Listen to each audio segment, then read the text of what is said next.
reikalų, dėl kažkokių asmeninių gal priežasčių ir ateina darbą, projektą ginti po metų ir jie ateina visai kitokie. Eilės ryčių ekspertai pažymėjo, kaip nereikia nieko keisti ir nieko tobulinti. Vėliavėlė tokia graži tam jaunam žmogui, kuris ateina studijuoti ir kur renkasi, jisai turėtų rinktis tas kryptis, kurios gerai įvertintos užsienio ekspertų. Tikrai viskas daroma universitete, viskas daroma fakultete, kad tas studentas įgytų kuo daugiau žinių. Na, o kiek tų žinių įgys, tai priklauso nuo paties studento. Tai rinkitės inžineriją, rinkitės gamybos inžinerijos krypties programą. Sveiki sugrįžę į antrąją dalį. Tęsiam pokalbį su mūsų viešnia Regita Bendikienė. Ir tęsiant tai temai, norėčiau iš karto užduoti klausimą. Koks yra šiuolaikinis studentas? Šiuolaikinis studentas. Aš galvočiau, kad nėra skirtumo tarp šiuolaikinio ir anuometinio studento, jeigu tas studentas yra motyvuotas, žingeidus, pilnas idėjų ir norintis kažką pasiekti. Tai tokių buvo visais laikais. Bet šiuolaikinis studentas, jisai pažįsta technologijas, šiuolaikinis studentas, jisai jau žino ir mato savo vietą ateityje, turi gal net ir planą, nes tikrai yra tokių, kurie jau pirmam kurse, jie žino, kad jie nori eiti į praktiką, nes turime žiemos sesiją, kurios metu išlaikius egzaminus jau galima kažkur nueiti į įmonę. Jie žino, kad jie vasarą netostogaus, bet jie eis į kažkokią įmonę. Tai tokį studentą aš galėčiau laikyti šiuolaikiniu. Ir šiuolaikinis dar yra turbūt tas, kuris, na, kaip minėjau pirmoje dalyje, kad tų galimybių yra visokių. Yra mokymai išvažiuojamieji, yra visokios pilotinės programos, už kuriuos nieks neduoda jokių kreditų. Tau tiesiog tu tik tai kaupi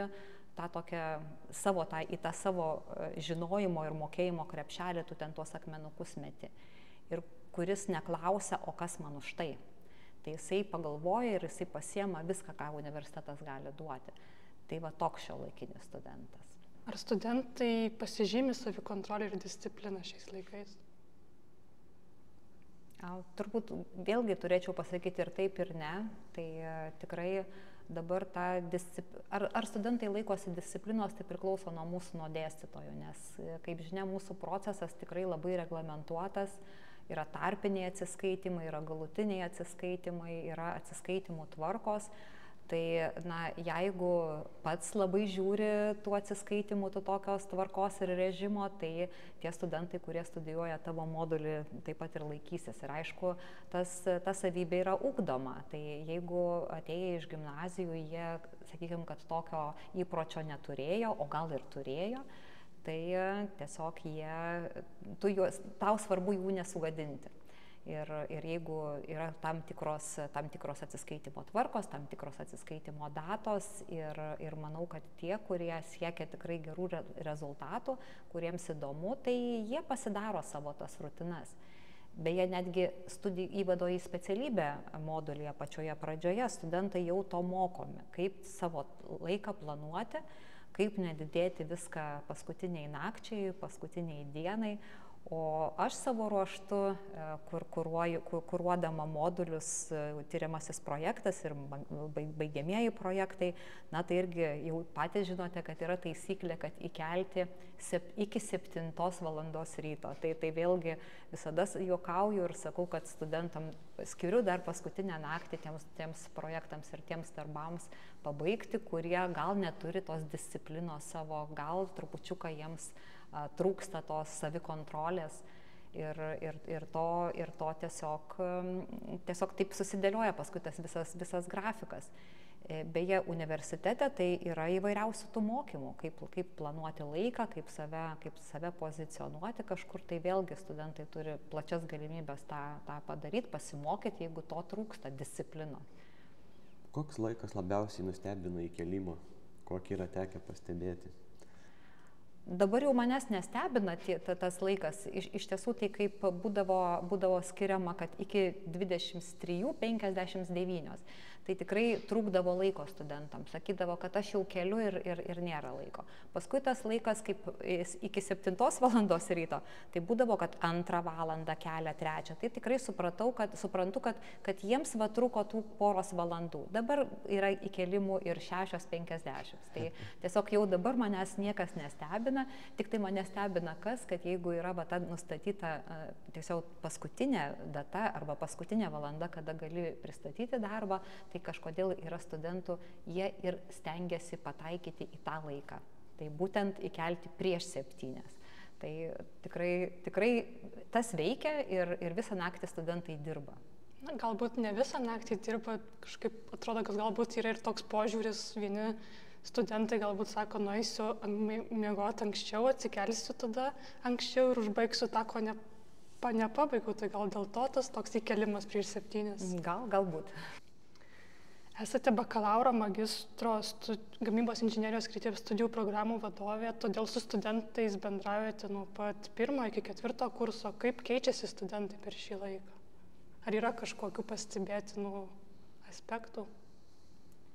Iš tiesų jau tie studentai, kurie tikrai šiuolaikiniai, mano požiūriu, tai jie pasireiškia jau 1 semestre.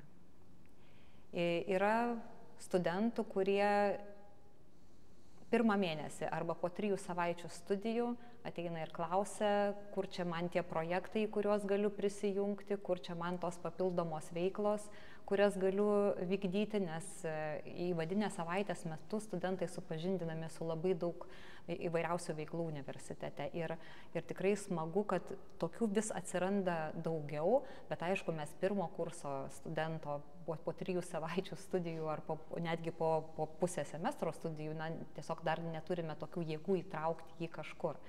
Tai va tokie studentai tikrai jų daugėja, kad jie ateina ir jie žino, ko nori. Kai paskui studentas auga, irgi labai smagu matyti, nes vis tiek susipažinę su mūsų programomis, tai tie pirmieji 2 metai yra tų fundamentalių dalykų klausimas, tai visos, kada atsiskaito visas matematikas, fizikas, chemijas, tai tie dalykai, kurie tikrai yra gal sunkesni kai kuriems studentams. Kai prasideda specialybiniai dalykai, ir būna, kad studentas labiau atsiskleidžia. Ypatingai tas, kuriam jau labai rūpi ta gamybinė praktika. Nes, išėjus, jeigu tuo labiau pasinaudoja to papildomos praktikos galimybėmis, išeina vasaros metu į praktiką, jau jie tada žino, ko nori. Ir aišku, tie, kurie renkasi magistrantūros studijas ir ypatingai tie, kurie grįžta jau po kurio laiko į magistrantūros studijas, tai jie tikrai žino, ko nori ir galbūt jie nori gilinti žinias toje pačioje kryptyje, bet susilaukėme jūsų programoje, gamybos inžinerijos programoje, tai nemažai visą laiką studentų būna ir iš kitų krypčių, kurie ateina tiesiog gauti tos naujos žinios apie gamybą. Tai tie studentai, tokie, jie keičiasi, tikrai jie auga studijų metu, bet turbūt labiausiai norėčiau pasidžiaugti tais studentais, kurie, tiesiog nesėkmingai baigia, bet sustabdo bakalauro studijas dėl kažkokių skolų, dėl kažkokių asmeninių gal priežasčių ir ateina darbą, projektą ginti po metų ir jie ateina visai kitokie. Jie pabūna tose metuose be studijų kažkur gamyboje ir jie ateina ir iš dažno girdžiu, kad jeigu aš būčiau žinojęs, aš būčiau mokęsis labiau, aš turėčiau discipliną, aš visus darbus atlikčiau laiku, aš ne tik kalčiau, bet aš studijuočiau. Tai labai smagu girdėti iš tų ir tikrai ir netgi jūsų programoje yra buvę tokių atvejų, kad tiesiog darbas buvo neparengtas, negalima buvo jo ginti ir metus laiko studentas turėjo nutraukti studijas ir paskui atėjo visiškai kitų veidų, visiškai kitų projektų, kuris buvo darytas ne tik tai, kad padaryti projektą ir apsiginti, bet kad padaryti kažką naudingo įmonėje, kurioje jisai tuo metu dirbo ir tikrai rezultatai buvo puikus. Ir aišku, man kaip studijų programų vadovai tai visą laiką smagu matyti tuos tokius pasididžiavimo savimi veidus, kai žmogus jaučiasi, kad jisai tikrai kažką padarė naudingo, o ne tik tai, kad padarė, kad padaryti. Tai vėlgi, vėl prisimenant jūsų abiejų studijų laiką, aš labai prisimenu jūs čia stovinčius, kai jūs pristatėte inovacinių gamybos technologijų tą savo darbą. Jisai studentiškas darbas, viskas tvarkoj, aš jį po šiai dienai rodau kaip vieną iš geresnių darbų ir aš tiesiog mačiau jūsų veidus, kad jums patiko tą, ką jūs padarėt, jūsų kolegos taip pat įvertino, kad nėra pastabų ir ką jau čia daugiau be pridursi. Tai va tas, aš galvoju, kad dar tą šiuolaikinį studentą, vėl paantrinsiu, kad turėtų šitą būseną vesti į priekį, kad norėti pasiekti šitą būseną, kad esi savimi labai patenkintas. Ir patenkintas ne savimi, bet tuo, ką padarei, tuo rezultatu. Tai jeigu toksai pasitenkinimas yra, tai tikrai tos studijos veža. Tikrai labai smagu, kad prisimenėt projektą kartu, kurį vykdėm. Tikrai mums jis irgi labai įsimintinas buvo, tikrai labai atnešė daug motyvacijos, tikėjimo savimi ir tikrai buvo labai smagu įvykdyti. Taip, tame projekte irgi visko buvo ir pas mus viduj komandose buvo visokių ir ažiotažų pavadinkim, ar kaip tenais bebūtų, bet tikrai rezultatas galutinis tikrai buvo labai didelės pridėtinės vertės, tokią aukštą galę turinčią. Nes ir teko ir konferencijai padalyvauti šito projektu, tai tokie dalykai, labai džiaugiuosi, kad jie yra pavyzdiniai ir kitiems rodot kaip pavyzdį. Mes netgi ir buvom pasiruošę ir paklausti, bet jau čia atsakėt iš karto su avansu į priekį, koks įsimintiniausias projektas ar tyrimas kartu su studentais. Šiuo metu didelė dalis abiturientų svarsto, domisi studijų programomis, lygina, renkasi skirtingus universitetus, programas. Ką patartumėt būtent tokiems moksleiviams, kurie svarsto apie inžinerijos krypties studijas? Aš tai kaip gamybos inžinerijos krypties studijų programų vadovė, tai tikrai patarčiau studijuoti ir rinktis programas iš šios krypties. Ir pasakysiu kodėl. Visai neseniai turėjome užsienio ekspertus, kurie vertino Kauno technologijos universiteto gamybos inžinerijos kryptį kaip studijų kryptį. Ir tikrai gavome rezultatus ir gavome pastabas ir eilės ryčių ekspertai pažymėjo, kaip nereikia nieko keisti ir nieko tobulinti. Tai man labai džiugu už visą kolektyvą, už tą kolektyvą, kuris rengė šitą didelę ataskaitą, bet ataskaita tai yra tik tai popierinė versija. Mes tą ataskaitą rengėme iš darbų, kuriuos padarėme ir iš tų rezultatų, kurie yra čia pas mus. Tai tas rezultatas tai yra mūsų studentai, tas rezultatas yra mūsų alumnai, tas rezultatas yra mūsų socialiniai partneriai ir dėstytojai, kurie tas programas dėsto.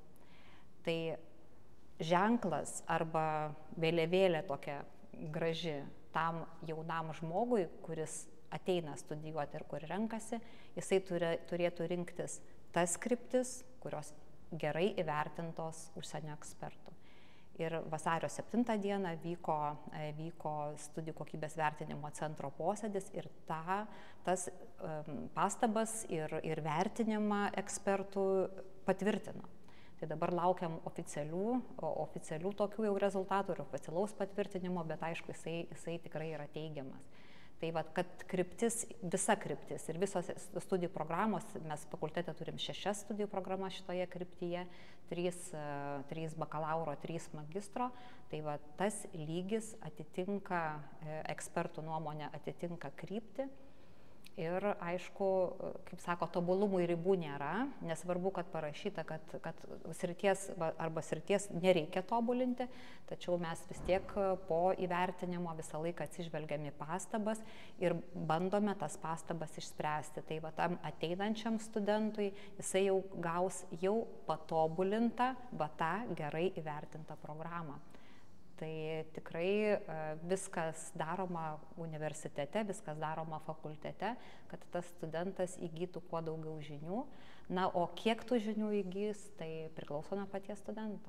Tai rinkitės inžineriją, rinkitės gamybos inžinerijos krypties programas. Dėkojam, Regita, už tokias puikias įžvalgas, pasakojimus, istorijas, už rekomendacijas būsimiems studentams, esamiems studentams. Tikrai manom, kad susitiksim dar ne kartą, pasikviesim padiskutuoti ir kitokiomis temomis. Na, o pabaigai, kad čia daug nekalbėti, daug neuždarinėti, yra vienas labai toksai įdomus pratimas, kurį man teko praktikuoti darbe. Kiekvienas pasitarimas ar pokalbis didesnėse grupėse uždaromas bendrų suplojimų.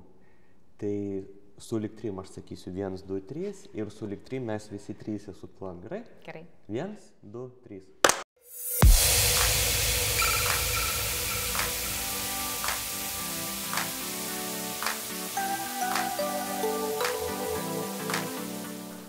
Super. Sinchronas. Sinchronas labai. O dabar, kaip aš baigiau muzikos mokyklą, tai...